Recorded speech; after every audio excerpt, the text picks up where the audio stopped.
Ano man ang pangarap mo, matutupad yan dito sa NCF.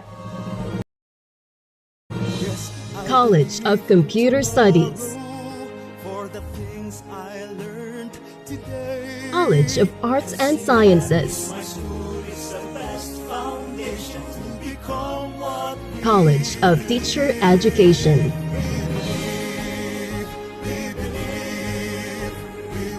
College of Accountancy and Finance, College of Business and Management, College of Engineering,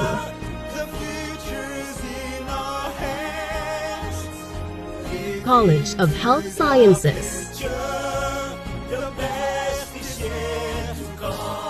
College of Criminal Justice Education. Let your quest begin here at the Naga College Foundation, because we don't just educate, we elevate. Experience NCF high-quality education and be part of the community of champions. Be a Tiger now. Leap into the future. From dreams to strategy. From passion to profession.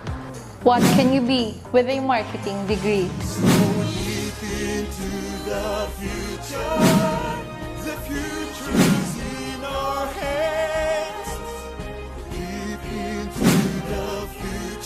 We create brands that connect. Be bold, be the brand. Hashtag market your future. It all starts here At the Naga College Foundation, BSBA Marketing Management. Start your quest to success. Be a Tiger today. Enroll now.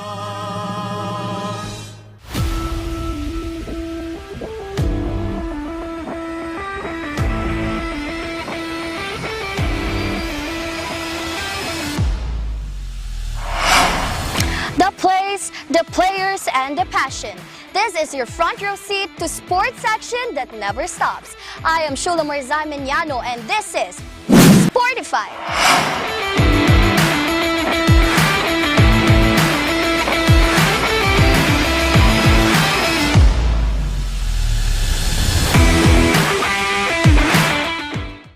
Oregon champions, rise, rise, Sportify the fire in your eyes, keep pushing limits, feel the beat, chasing greatness can't be beat. The grind, the glory, and the guts. From the north to the south, Filipino theater continues to grow strong. Young artists around the country are sharing stories that inspire and challenge. And here in Bicol, one original play arrives, Santissima. Good day, Sportizens! Welcome to this special feature, your backstage pass into the world of Santissima, a story about secrets, faith, and the courage to face the truth.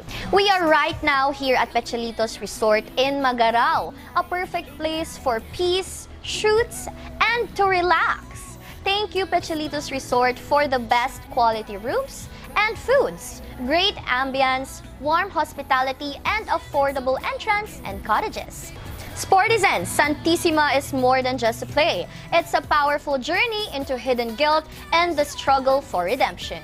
Originally created in Tagaytay, Santissima is now coming to Naga City, performed by an all-Bicolano cast of passionate theater artists, together with something creative, 𝗏𝗏𝗏 Theater Ensemble and GNN TV48 Naga. In a convent filled with silence and tradition, faith is tested, loyalty is questioned, and the line between salvation and sin begins to disappear. Today, we are joined by the talented people who made Santissima possible. Two of the lead actors, the director who guides every scene, and the producer who brought this vision to life. So, let's get started. So before we begin, would you please introduce yourselves to our viewers? Good day, everyone. I am Ivan Christopher J. Legaspi. I am Miguel Carpio in Santissima. Hello everyone, my name is 𝗃𝗃𝗬𝗏𝗏𝗏𝗏, a member of the 𝗏𝗏𝗏 Theater Ensemble, and I will be reprising the role of Dario. I also serve as the production's dramaturg. Hello everyone, I am 𝗃𝐺𝗲 Orong. I am the director and also the playwright of 𝗧𝗛𝗘 So, hello everyone. My name is Neil Franco Luis Ferrer. I am the assistant director and also co-producer of the 𝗧𝗛𝗘 play. Hello everyone, my name is 𝗃𝐵𝗷𝗚 and I am the costume designer and stage manager here at 𝗧𝗛𝗘. Thank you so much, guys. So before we begin, I would like to know yung pinaka-root nitong play na 𝗧𝗛𝗘. So can you share with us how 𝗧𝗛𝗘 started and what inspired you to be part of this production? Actually, yung 𝗧𝗛𝗘 nag-start siya way back first year college pa lang ako. Very inspired ako sa mga natutuklasan ko, sa mga theater plays. Kasi mostly in-expose talaga kami sa mga plays sa Manila. And then, from that, sabi ko, what if magsulat na din ako? Something that, something to express kung ano nakikita ko sa environment or sa kung ano napapanahon ng mga balita also. And noon parang natatakot pa ako i-bring up or ilaban sa play festival yung 𝗧𝗛𝗘 kasi first year pa lang din naman ako. And then nung nagkaroon na ako ng courage and also to take the opportunity sa playwriting class ko sa subject namin, sabi ko, what if yung 𝗧𝗛𝗘 mangyari na? And then ayun, pinatuloy ko yung 𝗧𝗛𝗘. Naging part kami ng Banyuhay Play Festival sa Guangming, from a play festival from Guangming Theater Ensemble. And also, nagkaroon din kami ng awards sa play festival. I became the best director and also Keith as the best actor. Wow! So aside from that, I'm genuinely curious then, what inspired you to write 𝗧𝗛𝗘? Kasi the topic is a bit complex, it's a bit broad. So what made you think about this kind of topic or this kind of theme?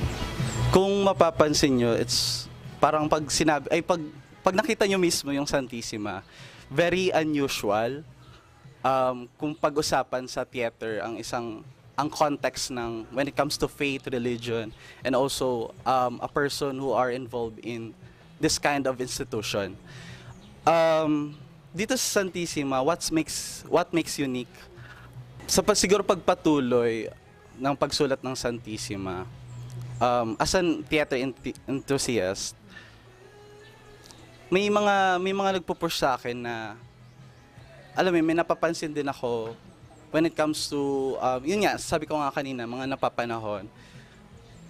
Hindi naman sa sinasabi kong itong specific na institution dito sa play, ganito na. Pero, it's for me to encourage everyone to open their eyes, open their ears that in every private institution may mga nangyayaring secrets, may mga patagon nangyayari and something negative. So you're talking about, kumbaga, there is a lot of things going on sa facade ng isang institution or ng isang bagay, diba? Wow, that's actually very interesting. But aside from that, what makes the story different from other plays you have worked on or watched? Kasi diba you're a theater student, right? So I bet you've already written a lot of plays, you have watched a lot of theaters already. So ano yung pinagkaiba nitong 𝗧𝗛𝗘 to those type? Ang pagkakaiba ng 𝗧𝗛𝗘, siguro sa perspective ko na lang, para maalaman din natin yung perspective ng bawat isa. Siguro yung pagkakaiba ng 𝗧𝗛𝗘, very contemporary na siya. Parang, yun nga, yung 𝗧𝗛𝗘 one-act play, and then, what makes unique, when it comes siguro sa story, and then also sa plot twist, siguro kung ang mga ang audience is very fan of plot twist, yung 𝗧𝗛𝗘, madami siyang ibubuhos sa plot twist.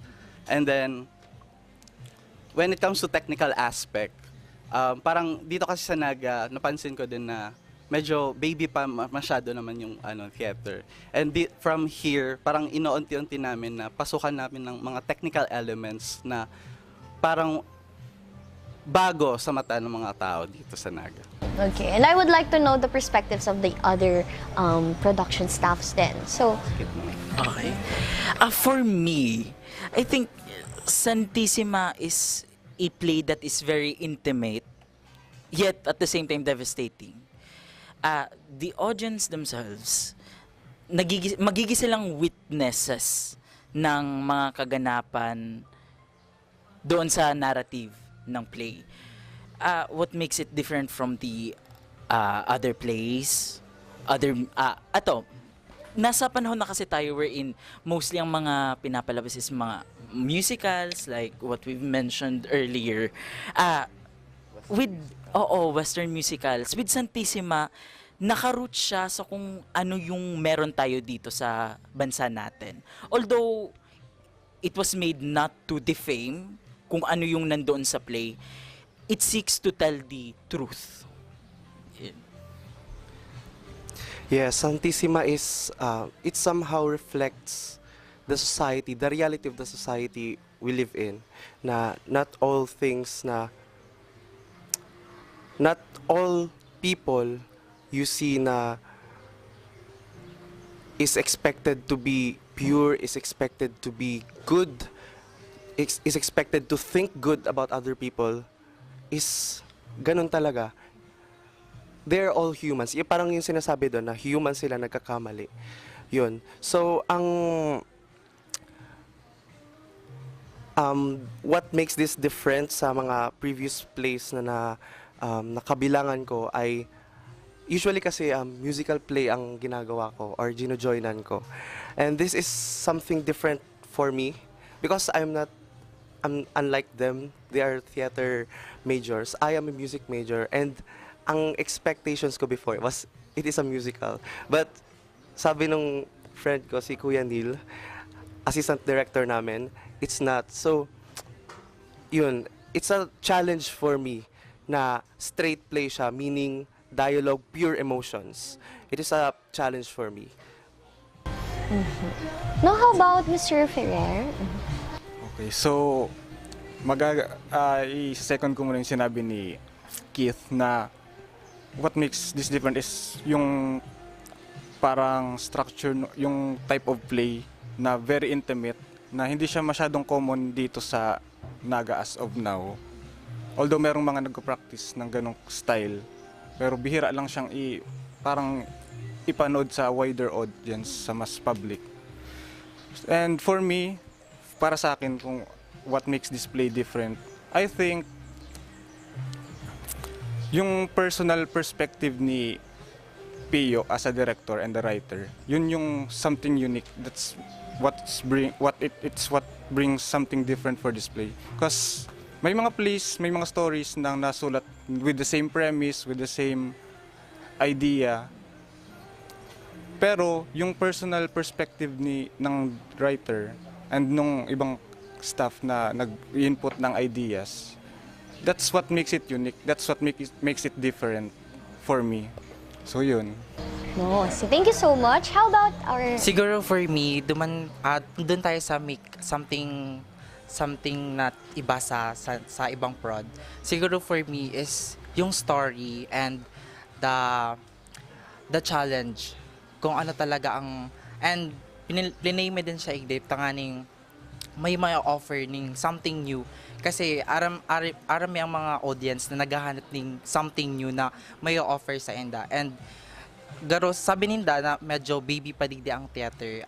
Garo binibuild me ang ang theater world digdi sa Bicol, kasi I believe na dakulon ning mga talented here sa Bicol na dakulon siyang potential, pero mayo sindang pagkakataon na ipahiling so talent ninda. Wow, I like that. I think that's true. Kasi dito sa Bicol, film competitions, video making competitions are very popular. However, may mga areas ng media na hindi siya masyadong nabibigyan ng attention or ng spotlight, right? But anyways, like Sir Ivan mentioned earlier, Santissima is more on a dialogue and more on emotion-based, di ba? And as a music student, or music graduate, do you find it challenging?